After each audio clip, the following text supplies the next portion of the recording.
गठबंधन ने, राहुल गांधी ने, अखिलेश यादव ने वहां एक भय का वातावरण बनाया, फॉल्स नैरेटिव खड़ा किया कि भारतीय जनता पार्टी की सीटें अगर ज्यादा आएंगी तो संविधान खत्म कर दिया जाएगा, आपका आरक्षण खत्म कर दिया जाएगा। और इस भय के वातावरण ने एक खास वर्ग के लोगों को भारतीय जनता पार्टी के खिलाफ वोट करने के लिए मजबूर कर दिया है। देखिएगा कुछ समय में सारा वातावरण दूर होगा। और दूसरा विषय बीच में आया था सबका साथ सबका विकास वाला, कि किस प्रकार से महंगाई पर और रोजगार पर और बाकी चीजों पर सब चीज एक होती है। मोदी जी के 10 वर्षों में अगर आपने गंभीरता से अध्ययन किया होगा, सबका साथ सबका विकास की जो अवधारणा थी वो यही थी कि अगर पक्का मकान बनेगा गरीब के लिए तो कोई हिंदू और कोई मुसलमान नहीं होगा, अगर घरों में साफ पानी आएगा तो हिंदू और मुसलमान के घर में बराबर आएगा, अगर बिजली जाएगी तो हिंदू और मुसलमान के घर में बराबर जाएगी, शौचालय बनेंगे तो कोई जाति भेद का भाव नहीं होगा, 50 करोड़ खाते खुलेंगे तो हिंदू के भी खुलेंगे और मुसलमान के भी खुलेंगे। यही तो है सबका साथ सबका विकास। मोदी जी के नेतृत्व में भारतीय जनता पार्टी की सरकार ने कभी वर्ग भेद नहीं किया, कभी जाति भेद नहीं किया, कभी किसी प्रकार से हिंदू मुस्लिम में बांटने की कोशिश नहीं की थी। इस बात को बड़े स्पष्ट रूप से कहते हुए, क्योंकि मुझे एक और डिबेट में जाना है, मैं आपसे माफी मांगते हुए विदा लेता हूं सुभाष जी। ठीक है, धन्यवाद, बहुत धन्यवाद बहुत जसविंदर जी, बहुत बहुत धन्यवाद। मैं लौटूंगा, हमारे साथ में रोशन जमीर साहब जुड़े।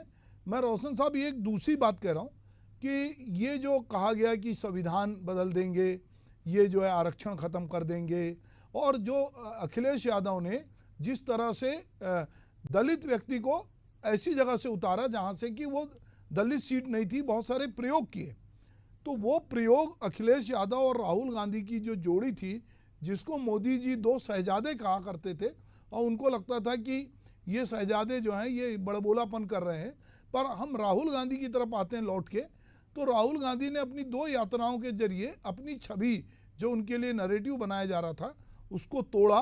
जिस तरह से उनको कहा जा रहा था, हल्के में लिया जा रहा था, उन्होंने बिल्कुल इसमें हार नहीं मानी। और ये जो 2 लड़के थे, जो ये 2 लड़के की जोड़ी थी, इन्होंने फिर से एक बार एक गेम चेंजर के रूप में अपनी उपस्थिति दर्ज कराई। ये जो अभी जो कुछ हुआ, ठीक है कि अभी सत्ता से दूर है और एनडीए गठबंधन अपनी सरकार बना लेगा, पर क्या लगता है आने वाले समय में ये जो कुछ अभी घटित हो रहा है, ये किस तरफ ले जाएगा? प्रश्न है आपका। देखिए, जब विपक्ष जो था इतना कमजोर था, 2014 और 2019 में विपक्ष जिस हालत में था, वो किसी सूरत जिंदा था, अपने पैरों पर खड़ा होने की स्थिति में नहीं था।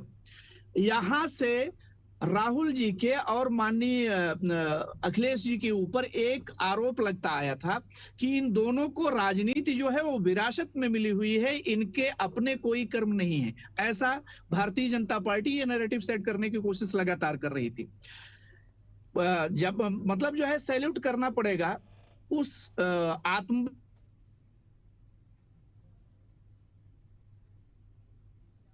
जी। चलिए, जब तक हमारा संपर्क रोशन साहब से टूटा है, हमारे साथ रईस खान जी हैं। रईस भाई, मैं एक चीज़ आपसे जानना चाहता हूँ।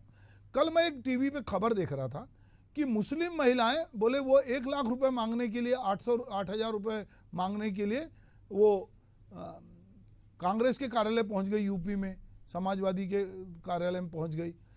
भाई, उनकी तो सरकार नहीं आई है।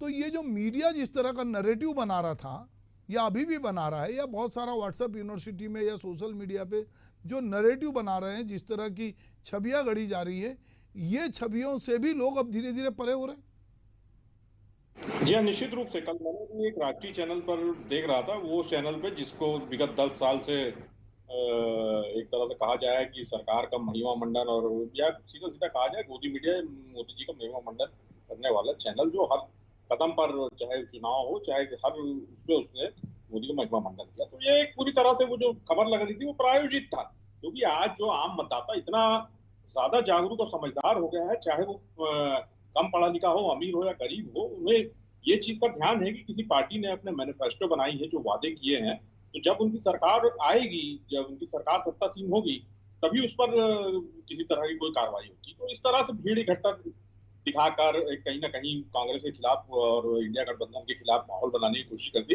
अच्छा, दूसरी बात मैं ये भी कहना चाहूंगा कि भारतीय जनता पार्टी प्रवक्ता है कि चले गए?